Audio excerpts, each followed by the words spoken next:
I was so scared. We went to one of their in-service trainings just to, let them know what was coming. And they told us they were going to knock the time clocks off the wall with the baseball bats. I was like, oh God, please. I was saying prayers. But after I left there, what I really worked to do was try to figure out how I can work with them, right? How I can make this better. Hi there, and welcome to the HR podcast. This is Linda Misagatas and Cindy Manuel, and we'll be your co-hosts. After spending years working in and with HR, we thought, why not start a podcast to support the important HR community? We believe the way things have always been done isn't necessarily what's going to work in the future. So we're diving into topics that support HR and working women as they navigate the future of work. We're talking about professional growth and also how we can support each other as human beings. We can't wait to bring you insights from HR experts, thought leaders, and inspiring women who are making a real difference in their organization and communities. They'll share their journeys and tips on balancing work and life in a better way. We're excited to learn alongside you and hope you'll pick up some great takeaways from tips and tricks to worksheets that you can actually use in your daily life. So grab your favorite beverage or lace up your walking shoes and join us for the HR Her Resources podcast. Hey everyone, welcome to a very special episode of the Her Resources podcast. We're thrilled to kick off an exciting new partnership with the HERpm, which is a firm dedicated to women executives and business leaders who face the challenges of working independently or within primarily male-dominated organizations. If it is a project, HERpm can lead and execute it flawlessly, and they do it all for her, a community dedicated to empowering women in project management. Over the next 6 months, we'll be bringing you a special 6-episode series where we dive into the intersection of project management and human capital management. Each month, we'll explore critical topics that impact how organizations plan, implement, and optimize their workforce strategies, from navigating complex projects to leveraging technology and driving organizational change. Whether you're an HR leader, a project manager, or someone passionate about building a better workplace, this series is for you. Welcome to the studio, Cindy, my favorite co-host. Am I your only co-host right now? Well, technically, yes, but, you could still be my favorite. You're my favorite as well. How are you? Yes, Good. how are you doing? Good. I'm How so are you? excited. I'm doing good. It has been, I have to tell you, work is crazy right now. And it is just which is good and bad, it's like one of those times. So I need to take some advice from all of our amazing guests about finding balance and all of those things we try to bring to our listeners, and I don't follow any of that wonderful advice. So I need Great to do advice. that. Yeah, exactly. Well, we have our amazing guest in the studio with us today. Tai Cochran is a powerhouse in program management, bringing 2 decades of expertise in implementing historic enterprise-wide IT and HR solutions within the public sector. It was something near and dear to your and my heart, Cindy. Yeah.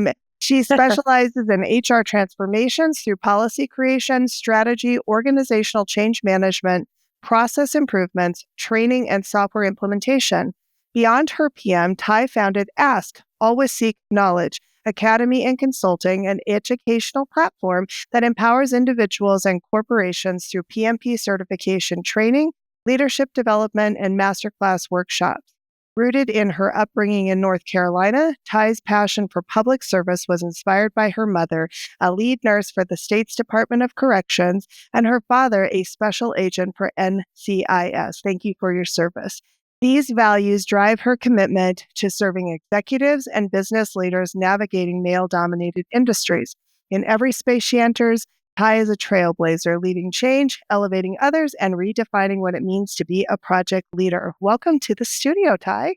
Oh, thank you so much, ladies. I'm so happy to be here with you all. Linda, I just want to thank you so very much for your genuine commitment to women and empowering us. And then Cindy, just for allowing me to come onto the platform with you all, I appreciate it so much. I'm so thankful and humbled to be here. Oh, we're so happy to have you, Tai. Yeah, we are. No, and we're excited about this series, and we're going to start it off with shaping the future of work, HR and project management's role in driving change, which is really important. I think it's so critical because there is an intersection between the two. Cindy and I were just talking about this the other day, how important change and project management are to be working together. So, Tai, tell us a little bit about what led you to focus on HR and project management. I think it's like most people, you kind of fall into things unexpectedly. Isn't that the truth? It just works. If it works for you, do it. Yeah. That's right. But my very first project was with the city of Atlanta, working on a Kronos implementation, their very first time and attendance system. So that kind of led me in the direction of project management. Okay. My project manager was another woman, and she was like, this is what you need to do. And coming out with a technology degree, I thought I was supposed to program or be a database administrator. I had no clue what project management was. And so she exposed me to the world of project management. And then I just started leading projects after she left. She rolled off the project and moved away, and, kind of opened the door wide for me to go in and lead those projects. And then once I started leading the projects, we started figuring out we really can't implement anything if we don't have HR by our side, right? Mm-hmm. Yep. We really needed those policies. We really needed those procedures. And the very first policy that I helped design was the time and attendance policy. But of course, I had to take it to the commissioner of HR, get it approved. So it was so many people that I had to work with or partner with in the HR department. It kind of it was like lock and key, or we were in step with each other. So it kind of became a passion, and I was like, oh, okay, I'm kind of good with this, so let's keep it moving. That's what it was. That. Isn't that funny how that happens? How these things just kind of evolve into, they do. They find you. That's a good way to put it, Cindy. It's like we're walking on this path, and all of a sudden we just find ourselves along this, journey to go, hey, I think this is what I love. And I love that you were working with another woman who then gave you that, kind of sparked that in you and got you interested in taking that direction. Because you're right. Sometimes we get these, you go to school, you come out, and you think this is what you're going to do, and life takes you a whole different way. So, and that's okay. I love how you described, you seem to have a passion for it. You seem to be good at it. Absolutely. When you're talking about it, Tai, you can tell it lights you up. So it definitely is one of my favorite things to do. And then to be able to let people know about the journey. And I'll tell you her name. Her name is Sammy Hall. As much as I can, I try to say her name. So that was my project manager at the city. Love that. So she really sparked something in me that I didn't know existed. And then also the mentorship side. She really mentored me, and she would give me, that was back in the day when they were actually printing out magazines, and she would give me, so I might be dating myself just a little bit. I still enjoy a printed magazine. I'm not Me going to too. lie. I like to touch the paper. I do. Yes. And that's what she would do. Great. She would give me the magazines from PMI. So yeah, she was, she shaped a lot of my career path. So I love that. From there then to where you are today, running your own business, kind of how did that trajectory kind of take place then, Tai? Yeah. Well, I can say one thing about working in public sector space, right? You learn a lot. You might not get paid the most money, but I can definitely say that I learned so very much. And I was able to take everything that I've learned, everything that I've kind of, built as far as the policy, the procedures, my mindset. I was able to take that and translate it very easily into a company. So that's, really that's why I did that. And then also to be able to provide the mentorship and to help others to grow in the project management space as well.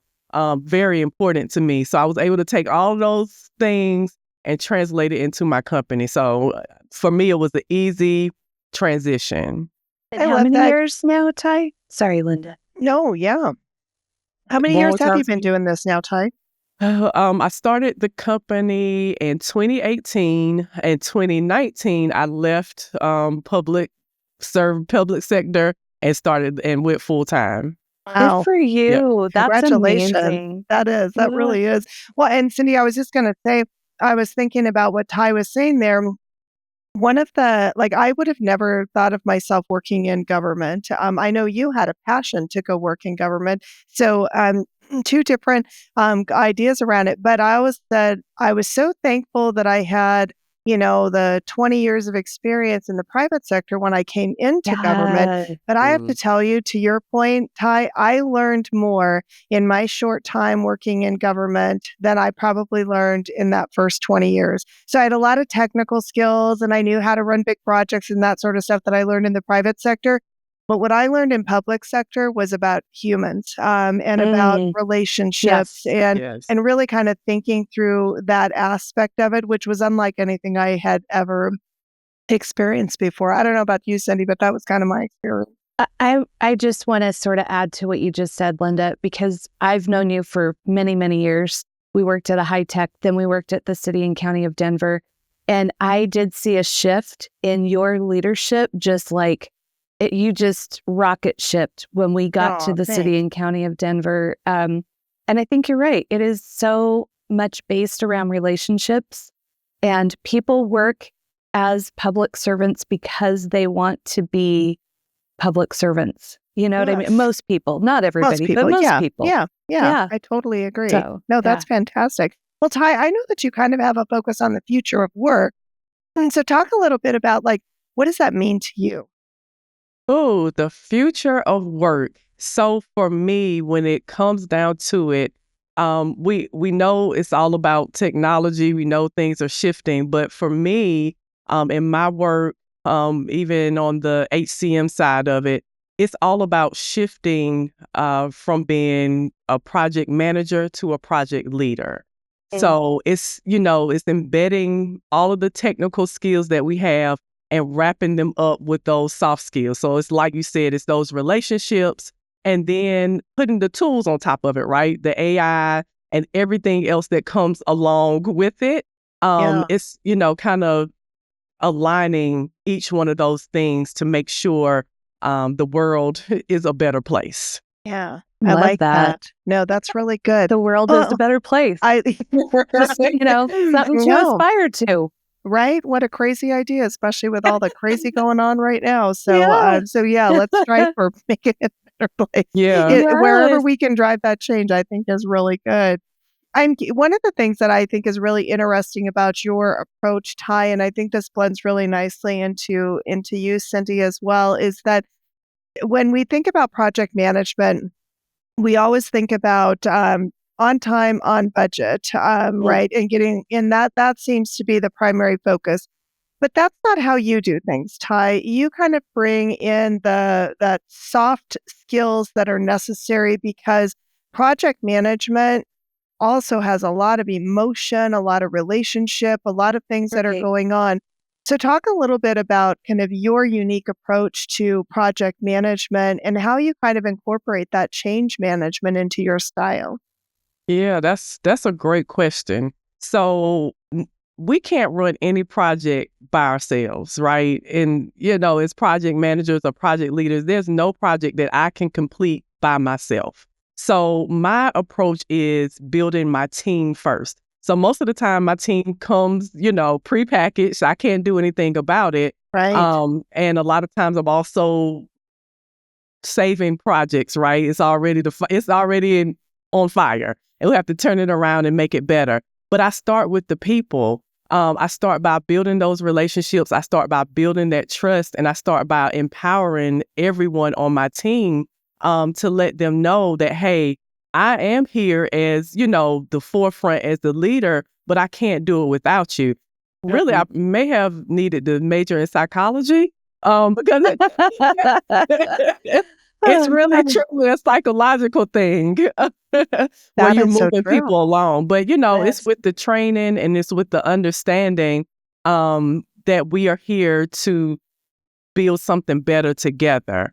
And then when it comes down to the change management side of it, so I kind of lean towards that pro side of it, building that awareness, the desire. And then, on the other end, making sure that operations are working as well. I think a lot of people leave that out with projects. They don't, the sustainability of the change that we're implementing, right? And we have to make sure that we are casting and recasting the vision. Why are we doing this?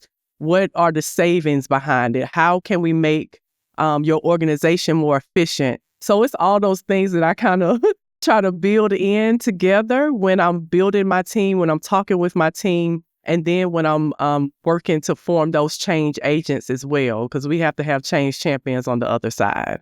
Can I just add to that too? I always see my PMs as the orchestrator, right?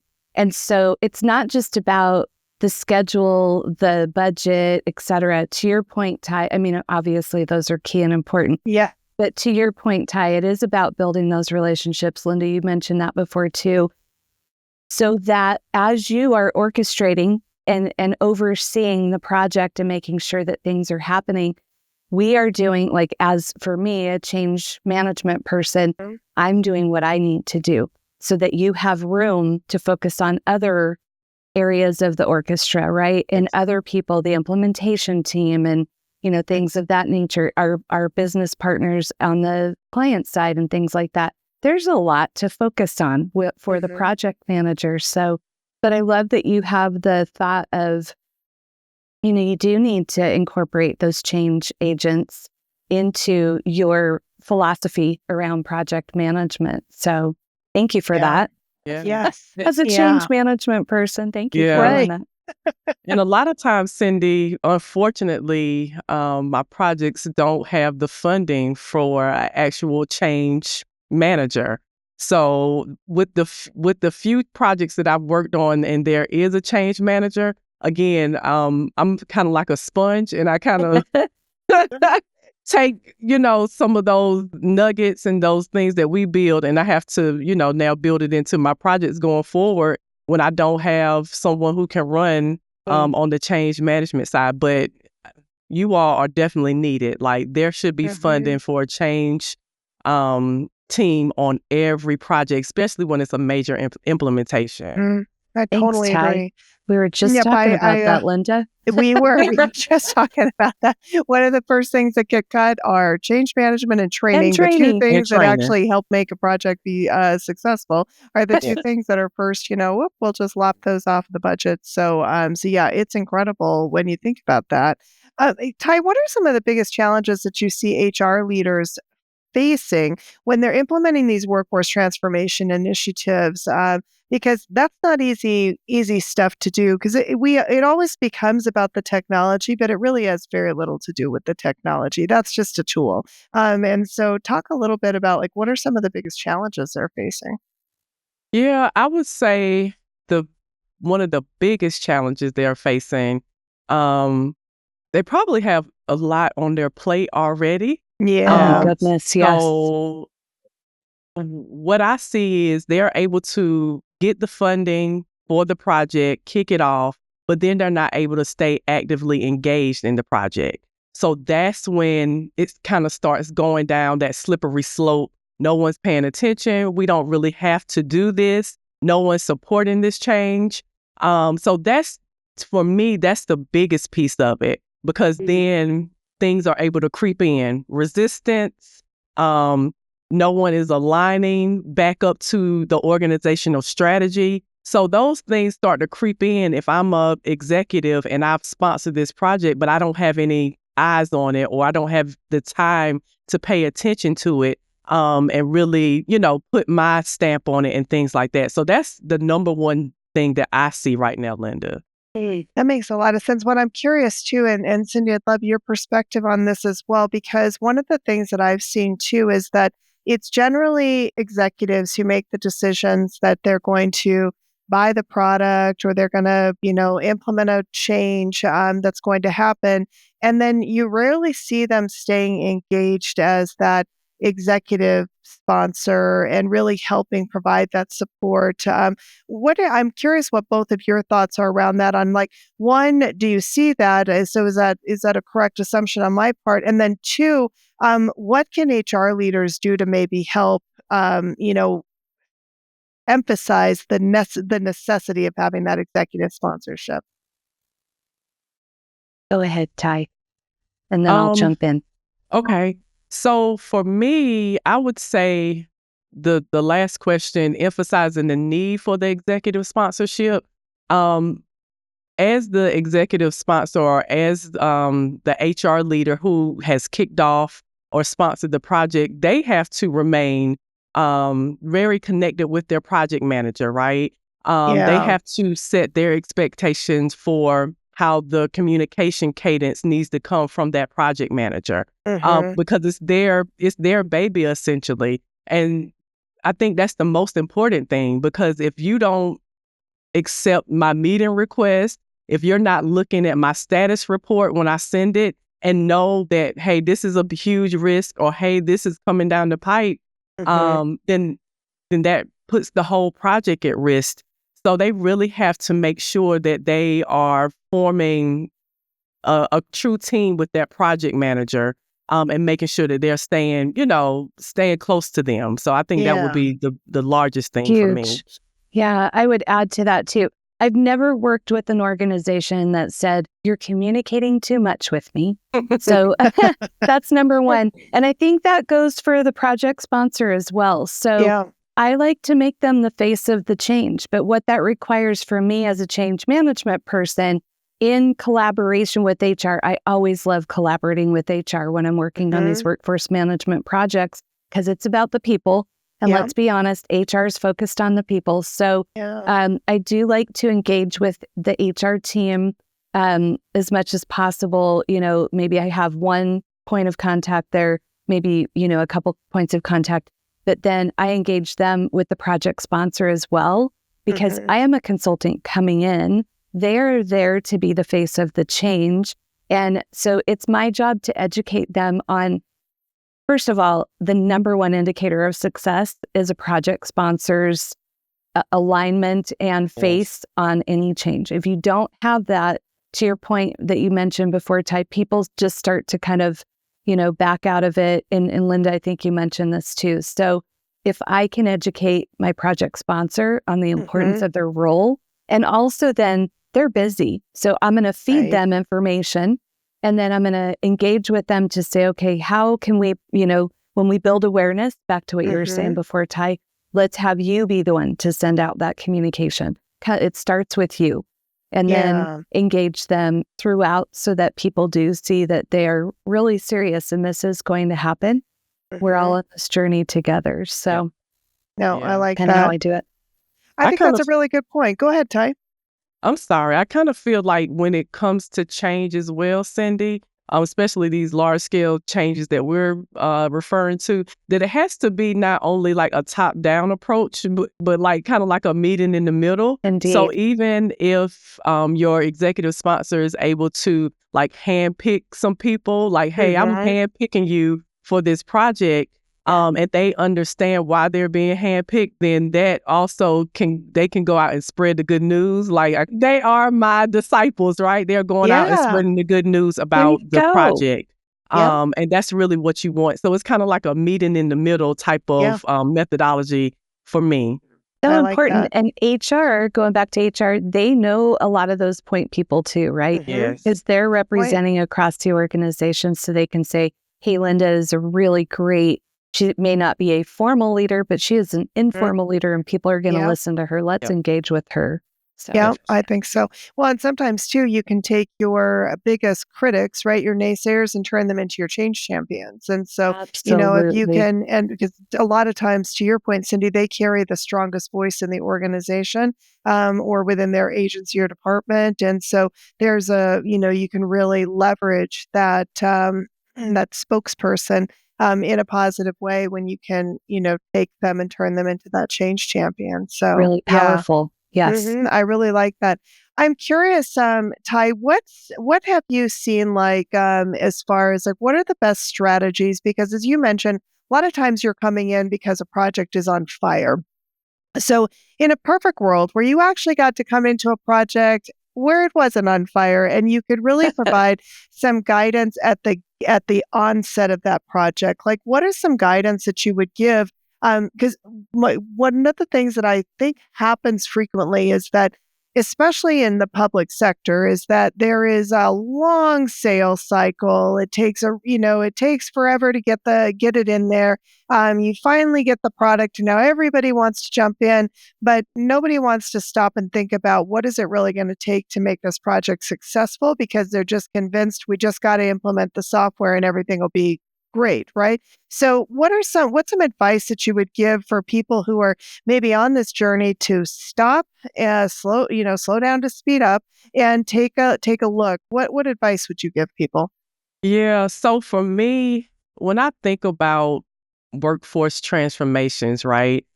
I- People they say they're implementing a system, but for Mm-hmm. me, I want them to implement a solution, right? I like Because these that. Yeah. things are going to stay in place for years to come. Mm-hmm. And we want to be thoughtful about everything from A to Z. So for me, I think the largest number one strategy is let's work together at the RFP process. Mm-hmm. Because if we're able to think through what we need for project management, we're able to think through what we need for change management, for training. If we're able to like really deliver the best picture, like I understand that may scare like some entities with the money, but Mm-hmm. if we're able to think through holistically what we need to actually deliver for it to be a true solution, I think that is a more powerful way to go into an organization. And things won't catch on fire. Yeah.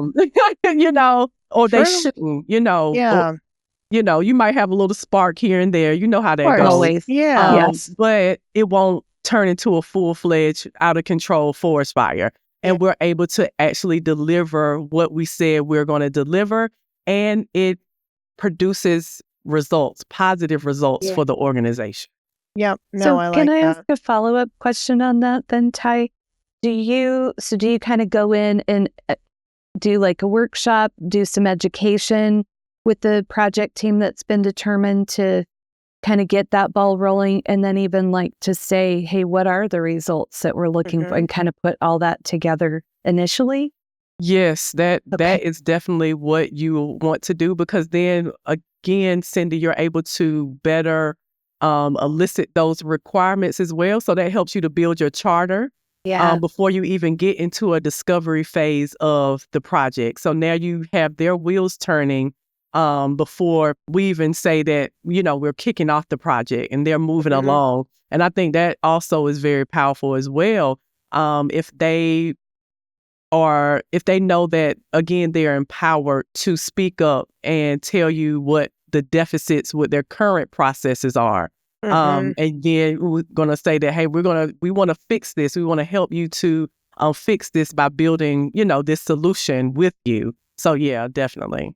Awesome. Yeah. Well, and I think what's interesting about what we're talking about here today too is that especially in the world of SaaS-based technology, I think that there's this misconception that that doing these types of transformational projects are like turning on your cell phone and downloading an app. And so, I think that that's what the illusion that's been created. And so now it seems like everybody's trying to do things faster. Like they have this belief that, we should just be able to do it faster, faster, faster because we've advanced so much. But I think this is where I'd like to take it back really with the two of you, is bringing it back to the fact that it's a solution. It's about people. It's about processes. Again, it's not about technology. Technology is just this platform tool that you're going to use. It's all of those other pieces, and that's generally, I think, why projects go sideways, or when they even don't they're not on time and on budget, is because you've forgotten about all of those elements. So I'm kind of curious from both of you, like, What are your thoughts around that too? Like, is that what, when you go into, especially, I know both of you go into situations where, things aren't going so fantastic and they've called you in because they should have called you in to begin with, but they didn't. And so now you're coming in behind that. Like, what are some of the things that you're seeing, and maybe what's some advice that you could give to people who are embarking on these journeys? Go ahead, Cindy. Thanks, Tai. I call it cleanup on aisle 7. Um, So true. Come in and help us clean this up. That's right. One of the things that I think, again, going back to the city and county of Denver, that I learned from you, Linda, was it isn't just about this system. And at the time, it was 2007, it was Kronos. It wasn't just about the system. Let's back up a step or 2 or 10 and let's say, okay, how is the system, how are the processes, because it wasn't even a system, it was paper and Post-its. How are the processes that we're using today and the practices that are happening today? What are those things? What's maybe working well? What's not working well, so that we don't do a garbage in, garbage out when we get to the system? The system, to your point, is an enabler, right? It's a solution. And I love how you said that, Tai. It's a solution, but it's not in and of itself. There are so many other aspects to the solution. So I think going in, and I keep going back to, that whole education, like getting on a whiteboard, and just sort of like drawing it out. Like, here's your solution. But guess what? There's all these other things that feed into the solution. And you also have to get the people on board. So I think that's a way that I would start. Tai, I'd love to hear your thoughts on it too. Yeah, I totally agree with everything you just said. And again, it goes back to the people. So I'll take it back the 20 years ago when I started this thing. Yeah. And I think our department that gave us the most trouble, that I was so scared of, was our solid waste department. We know that one. Yeah. We had a similar experience with that, Tai. Yes. I was so scared. We went to one of their in-service trainings just to, let them know what was coming. And they told us they were going to knock the time clocks off the wall with the baseball bats. I was like, oh God, please. I was saying prayers. But after I left there, what I really worked to do was try to figure out how I can work with them, right? How I can make this better. Yeah. And so what I really had to do at that point, each department at that time had individual payroll teams. So I started having meetings with those individuals at those payroll sides. So I was already learning payroll manually on the big sheets with the rulers. So I took what I learned from some of my friends at City Hall, and then I went over here with those same skills, and kind of integrated myself in. And doing that, I was able to, again, formulate a relationship that helped to drive the ease of, this solution. Yeah. So they were able to tell, the solid waste employees about the change, and that it wasn't going to be so bad, and that they were going to get paid more efficiently, and they were going to get paid correctly, and things like that. So that's what it really was. That I think that changed my mindset and helped me to move forward with that project. So again, I think it, like Cindy said, it goes back to the people. Yeah. I like that. Well, and I love what you said there too.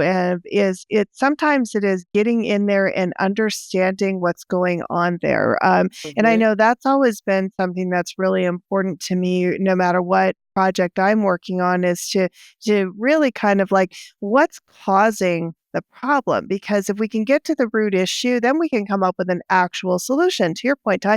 Because sometimes it's not that we need to rip and replace the technology. It's that we need to take a step back and identify what's causing the problems in the first place, and then determine, because even if you bring in a new technology, if you haven't gotten to the root of what the problem is, you're just going to replicate the problem all over again in the new technology, right? Right. That's Yeah, exactly. no, it's so funny. Like sometimes we talk about these things and I think, gosh, this is just so simple. Like why does everybody struggle, right? Yeah, it just seems so easy. And then I remember there's people involved. And that's why things aren't easy is because there are going to be emotions. There's politics sometimes that come into play. There is really kind of thinking through all of those pieces. At the Delta Principle, we are transforming the way you experience change. Have you ever experienced an organizational change where your employees pushed back because it was too much, too fast, or they just didn't understand why they couldn't do things the way they've always done them? What about where communication was non-existent or unorganized, with important updates getting lost in the shuffle, leaving people confused? And have you ever experienced change where morale was at an all-time low because the change felt overwhelming and not aligned with your organization's culture?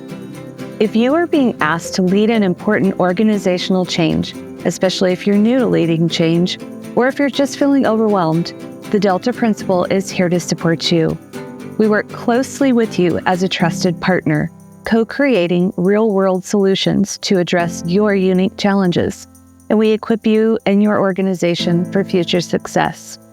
Are you gearing up for your next transformation journey or exploring ways to strengthen your change management skills? Then let's connect. This year, we're thrilled to introduce Leading Change, a training designed for leaders driving organizational initiatives, and Navigating Change, a training tailored to empower teams and adapting to change with confidence. Our coaching and training sessions are fully customizable to meet your organization's unique needs. Reach out today to see how we can partner with you to make your next change a success. You can find us on LinkedIn or by emailing us at info@thedeltaprinciple.com. I kind of want to take it back to where Cindy said, project management is the orchestrator of all of that. And that kind of goes back to as well, Tai, your style of project management, that it's not just about creating smart sheets or project plans and budgets. There's a whole lot of other things that go into that. So talk a little bit around, some of best practices related to that.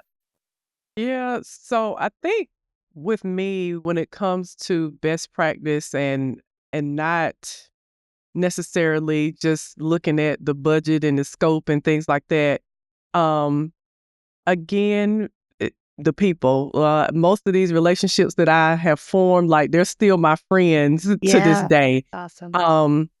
And I can call on them to, give me a recommendation. Like, yeah, she's the Chronos queen. Yes, yes. But yeah, when it comes to strategy and not necessarily just following that methodology, because again, I'm very much process driven. Absolutely. Yeah, and I love the PMI methodology. Again, it's all about adopting that leadership mindset, that change Mhm. agent mindset, right?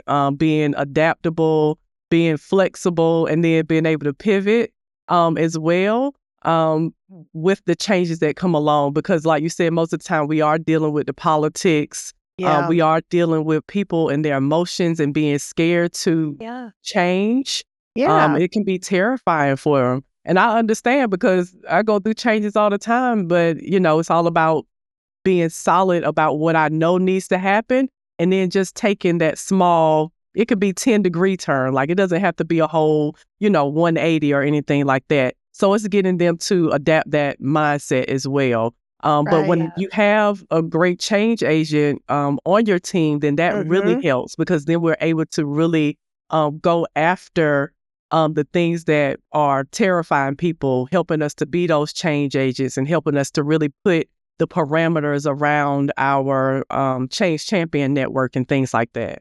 I like that. Well, and I'm curious then too, like, so as both of you have mentioned that a lot of times you don't get to hire on a professional change manager, a change practitioner who can come on and help. So what role can HR play in really, because sometimes I find like sometimes HR is a passenger in the process instead of being an active participant. And so I'm curious, like, what role do you think HR can play and what are some things that they can do to maybe step up and help in those situations to make these projects more successful? I can throw something in here real quickly, but one of the things that my team and I always do when we start on a project is we do a change readiness assessment. And I want to talk to people who are doing the day-to-day work.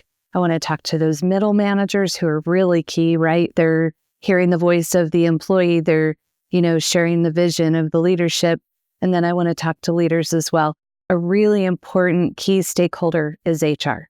I want to talk to them, which starts to engage them, which gives them a voice, which makes them feel heard and starts to gain buy-in on their end. And then it's kind of slides into, okay, how can we incorporate those folks into the project? If I'm not involved and it's a project manager that's still orchestrating everything, what I would suggest is, do a little bit of a deep dive with your HR, with the HR team on the client side and just say, hey, how has change happened in the past? What worked really well? What didn't work really well? Can we collaborate on this? Since you have your finger on the pulse, know the people, you're going to be really key in this. So that's one of the things that I would suggest, I guess. I like that. What about you, Tai? That's wonderful. I definitely love that. I love a good meeting where we're able to kind of go in and collaborate and build together. And it's especially fun if you can bring some food. I beg for money a lot as a project manager. People That's love right. food. Yes. Some money. People love a Absolutely. little food. You're right. Yes. Yeah. So do I. So I get it. Yeah. Right? Yeah. No, it's so true. It is. The Yeah. secret to your heart. Yeah. Yes. So bringing those people along, like you said, asking that executive sponsor, asking that commissioner or the head of HR to identify some really strong people who can be a part of this team, trainers, things like that. Yeah. So you don't necessarily have to start from scratch, right? As a project manager, and if you've done this before, I can bring along my training manuals. I can bring along my, some of the things that I've already built, but I still need that team in place, and I need this team to be strong. That's really the most important thing for me. I need strong people on the team. I need dedicated people on the team. Yeah. I think one of the things that we struggle with a lot too is the projects are huge and the resources aren't dedicated. Yeah. They, might be dedicated 30%, and then they have to go run their operational work. So if you are able to provide a backfill for that resource and they can concentrate on this project, That'd be that ideal. also helps the project to run that much smoother. And we're able to push out and roll out the things that we need to for training and for change management, and ensuring, again, that we have a solution and not just a system.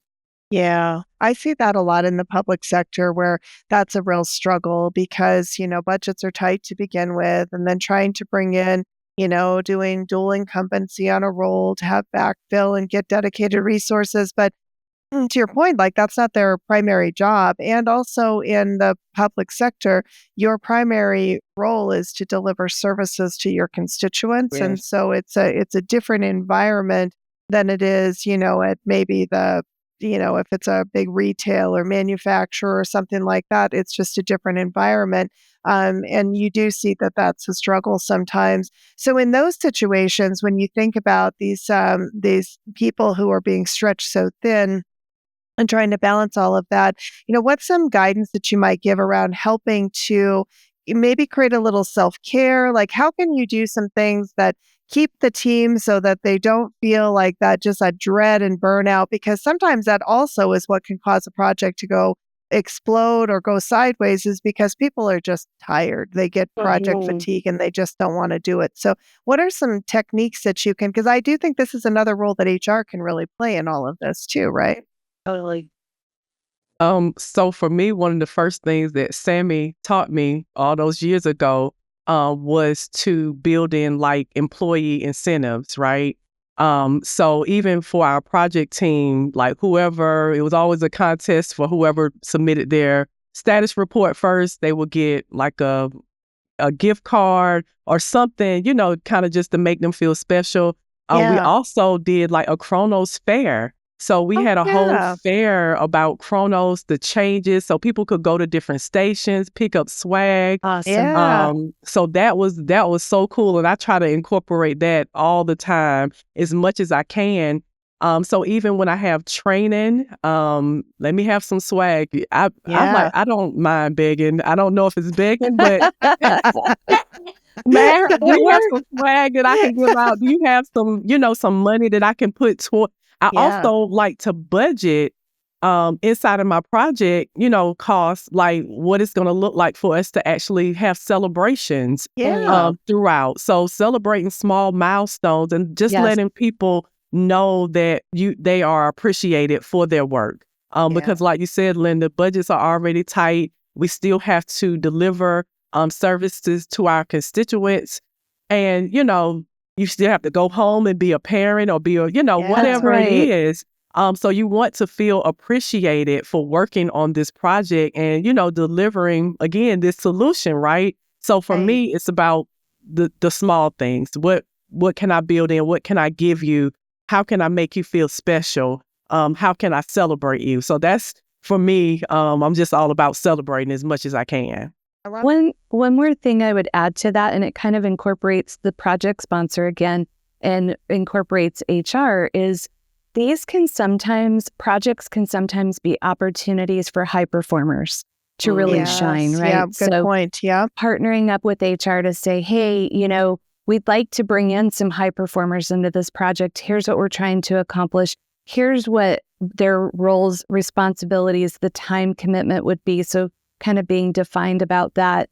And then throughout, to your point, Ty, I love like the building the momentum through small celebrations. Mhm. You can even do that without spending money, right? You could have your project sponsor reach out to that person, each individual, specifically about something that they did, just to thank them, Yeah. just to spend a little time to thank them. So just I a like couple of that. other I ideas. like that too. That's great. Yeah. No, I think that's a really good point. And I think it is so important. I love to celebrate. That's, they say that's one of the 9 things in being an all-in leader is celebrating your Cool. your team. And so I think that is really important that we incorporate that aspect. I know that there's a lot of new trends and tools and things like AI and remote hybrid and all of this are adding a whole additional layer of complexity to projects and what's going on. So, what impact have you seen that happening right now in the world of project management? Because it's hard enough when you've got people all in one building. I can't even imagine what it must be like if you're trying to manage something with people all from remote or hybrid. So, Yeah, well, I think the transition for me has been pretty easy. I think I love it a lot more because I'm less stressed out. I don't have to fight Atlanta traffic. I hate no, it. yeah, And yeah, then I'm also able to meet people from all over the world and all over the United States and introduce them to my Carolina accent. I Um, love that. Love it. Love it. but you do have to ensure, productivity and making Yeah, sure that your team is bonding. But I think it still comes down to the same thing, letting the team know that they are empowered, and making them feel that way. Um, you have to have a few more meetings, right? It's not sure. necessarily, sometimes you can become burned out from the Zoom and things like that. Um, but again, it's just all about shaping your team and letting them know that, hey, we are in this together. Um, and at the end of this, it's going to be something really great on the other side of it. But, you still have to make sure that your deliverables are coming out. You still have to make sure that, status reports are being sent, and you still have to make sure your risk, that you're mitigating and forming Right. those contingency plans. But again, it's all about just working as a team and letting them know what has to be accomplished, laying out the plan, like writing the vision and making it plain is really what it is, Yeah. Yeah. and following that roadmap. I like that. No, I think that's good. Awesome. Well, and Cindy, I know one of the things too that we've always encouraged and something we've talked about is that like we've focused a little bit today on really HR and workforce transformation type of projects, but there are all types of projects that are going on. And a lot of times, some of your best resources are in human resources to help. And so why Yeah, not tap into your HR absolutely. people for communication strategies, for some change management? They really that's I think an area that it allows HR to expand themselves and really be viewed as strategic business partners. And it I also agree. allows the organization to leverage the resources that they already have working within the organization in a way that can really help support and drive that change. And then you want HR to, if people are going to complain, a lot of times they're complaining to HR. So wouldn't it be great if HR could help mitigate some of those challenges around, getting user adoption and buy-in for the things that are Yeah. happening across the organization? So, Bring them in early. And, yeah. I love it when I get to go into an organization and collaborate with HR. Yes. Because then too, by the time I roll out the project, and Ty, you might feel the same way, it's not, the change does not stop happening. So, it's a transformation, right? It's a long term. It's not a sprint. It's a marathon, as we always say. So kind of engaging with HR on the front end and throughout just means then when we all kind of go off the project, then they continue to support Right. the The really baton gets important handed people. off, right? Mhm. Yeah. Yeah. No, I think that's Totally so agree. important. Well, Ty, what are some things that you'd leave all of our listeners with as some advice around, kind of incorporating HR and project management and change management? What are some key takeaways you'd want to leave everybody with? I think my biggest takeaway would be going back to what Cindy just said, to form that partnership with HR. Make sure that you guys are walking hand in hand with your HR, because they can help to facilitate and drive things to fruition, right? No matter if you are in a hybrid, no matter if you are in person, whatever it is, Yeah. working with that executive stakeholder, working with your HR department, making sure that you identify those key people, those high performers that can come to your project and really help to solutionize what you all are doing. It will be wonderful. They are your partners and they can really help to make things go forward. I'm going to use I love that word, that. Ty, solutionize. Solutionize. Yes. That You was know what? awesome. One of my friends out there, Nick Kittle, he started a company. He's the CEO of Sustainavation, which is a word he made up. Love that. And he makes up words all the time, and I love it. I think it's so fun because why not, right? Heck yeah. Why not just create your own words? So I I'm love going to it. go That out and is a good one. solutionize thanks to I'm Ty. Thank you. solutionizing things. That's right. We're gonna revolutionize the Yes. solutionizing. Oh my So goodness. Good stuff. I love it. Oh, Ah, Ty, it's so great to have you here, and we're so excited for this yeah. series. We hope all of our guests will come back, all of our listeners out there. But I want to give you an opportunity to just to talk a little bit about Always Seek Knowledge, because that's something new that you've launched, and I think it's great for our listeners to know about this new community that you have out there. Oh, thank you, Linda. So my new community is called the Impact Collective, and it's through my company, Ask Academy. And so what we are doing, again, we are transforming project managers into project leaders, right? So teaching them soft skills along with bridging the gap between the theory of project management and then the actual application. So we have curriculum that we've developed. We have beautiful, wonderful mentors who will step in and teach people about project management, about leadership, just about shifting their mindset as well. So that is what it's all about. I'm so very excited to have kicked it off, because for a long time I was scared to kick it off. But there definitely is a gap with people getting their PMP certifications and then actually knowing how to go out and use that certification. So we want to make sure Love people are that. leaders out here in this world. Yes, we Good do. for I love you. that. Well, hats off to both you ladies for being such powerhouses and being willing, taking that risk to jump out there and go and lead the change with the Delta Principle and with HERpm and the amazing things that you guys are out there doing. So all of our listeners, if you're looking for some amazing leaders in the space, you got two of them right here with us today. So, this is fantastic. Well, as always, Cindy, it is wonderful to spend time with you.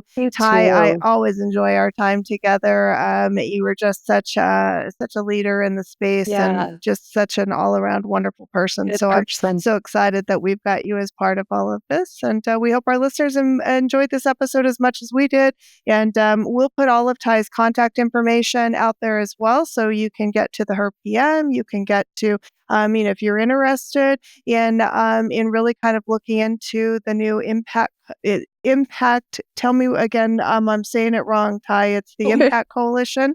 Impact Collective. The Impact Collective. Yep. If you're interested, we're going to put a link out there for that. You can sign up and check out all the amazing things that Tai is doing there as well. But yeah, as always, we love you all, and connect with us on LinkedIn, follow, and listen on your favorite streaming platforms. So thanks everyone for joining us. Yeah. Thank you. Thanks so much for joining us for this episode of the Her Resources podcast. We're so happy to have you with us on this journey. Music and production by Logan Misigatis of LJM Productions.